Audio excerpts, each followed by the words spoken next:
ஆண்டவருடன் நாம மகிமைப்படுவதாக. அன்பானவர்களே, இன்றைய வார்த்தைக்கு உங்கள் அன்புடன் வரவேற்கிறேன். இன்றைய தியானத்துக்காக பிரசங்கியின் புஸ்தகம் 6வது அதிகாரம் 9வது வசனத்தின் முதற் பகுதியை வாசிக்க கேட்போம். ஆசையானது அலைந்து தேடுகிறதை பார்க்கிலும் கண் கண்டதே நலம். தன்னிடத்தில் இல்லாத ஒன்றுக்காக மனுஷன் மிகவும் ஆசைப்பட்டு அலைந்து கொண்டிருக்கிறதை விட தனக்கு இருக்கின்ற காரியங்களில் நிறைவையும் திருப்தியையும் கண்டடைகிறது தான் சிறப்பான ஒன்று. எல்லாருக்கும் அநேக ஆசைகள் தங்கள் வாழ்க்கையையும் எதிர்காலத்தை குறித்தும் காணப்படும். ஆசை இல்லாதவர்கள் என்று எவருமே இல்லை. ஆனால் அதற்காக ஒரு மனுஷன் அலைந்து கொண்டிருக்கிறது சரியல்ல, நியாயமும் அல்ல. இல்லாத ஒன்றிற்காக ஏக்கம் கொள்ளுகிறதை விட இருக்கிறதை குறித்து சந்தோஷப்படுகிறதற்கு ஏராளம் நம்மிடத்தில் உண்டு. குறைவு என்பது எல்லா மனுஷனுடைய வாழ்க்கையிலையும் இருப்பதுதான். ஒருவேளை பணக்காரர்களுக்கும் உயர் பதவி வகிக்கிறவர்களுக்கும் ஆசை என்பது இல்லை என்றோ திருப்தி உண்டாகிவிட்டது என்றோ பொருள் அல்ல.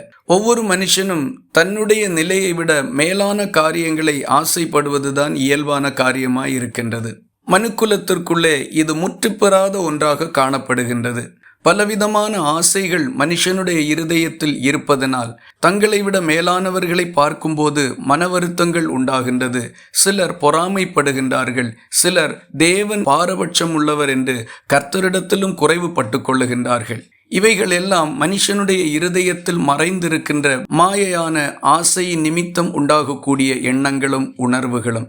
இவைகள் மெய்யானவை அல்ல, மாயையானவைகள். நம்மை விட மேலான மனுஷர்களை பார்க்கும்போது நம்மிடத்தில் நிறைய குறைவுகள் உண்டு என்பதை நாம் காண்போம். அதே வேளையில் நம்மை விட கீழான நிலையில் இருக்கிற மனுஷர்களை பார்க்கும்போது நம்மிடத்தில் ஏராளம் நிறைவுகள் இருக்கின்றதையும் நம்மால் காண முடியும்.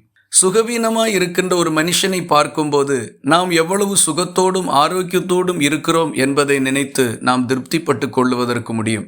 நம்மை விட குறைவையும் தாழ்வையும் வேதனையும் அனுபவிக்கின்ற எத்தனையோ லட்சக்கணக்கான மக்கள் இந்த உலகத்தில் இந்த நாட்களிலேயே வாழ்ந்து கொண்டிருக்கின்றார்கள் என்கிறதை நாம் நினைத்து பார்க்கும்போது நாம் எவ்வளவோ விசேஷித்தவர்கள் என்பது நமக்கு புரியும். இவைகளெல்லாம் ஒரு மனுஷனுக்கு இருக்கின்ற காரியங்களின் அடிப்படையில் அமைகிறதில்லை, நினைவின் அடிப்படையிலே தான் அமைகின்றது. ஆகவே ஆசைப்படுவதை அடைவதற்கோ இல்லாத காரியத்திற்காக தாழ்வு மனப்பான்மை கொள்ளுவதற்கோ இடம் கொடாமல் தேவன் நமக்கு தந்திருக்கிறதில் சந்தோஷப்படுவோம், திருப்திப்படுவோம். இருக்கின்ற கொஞ்சத்தில் சந்தோஷப்படுகிறதற்கு பழகி கொள்ளுவோம். வாழ்க்கை இன்பமாயிருக்கும், ஆசீர்வாதமாகவும் இருக்கும். இந்த வார்த்தைகள் இந்த நாள் முழுவதும் உங்களுக்கு ஒரு ஆசீர்வாதமாய் இருப்பதாக. ஜெபிக்கலாமா?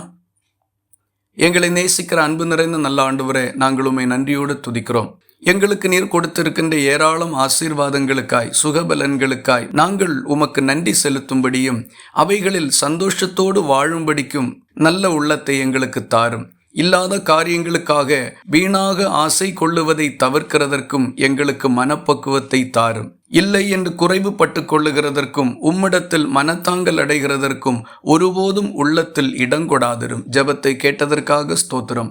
இயேசு கிறிஸ்து மூலம் வேண்டிக் கொள்கிறோம் எங்கள் அன்புள்ள நல்ல பிதாவே, ஆமீன். கர்த்தர் தாமே உங்களை ஆசீர்வதிப்பாராக.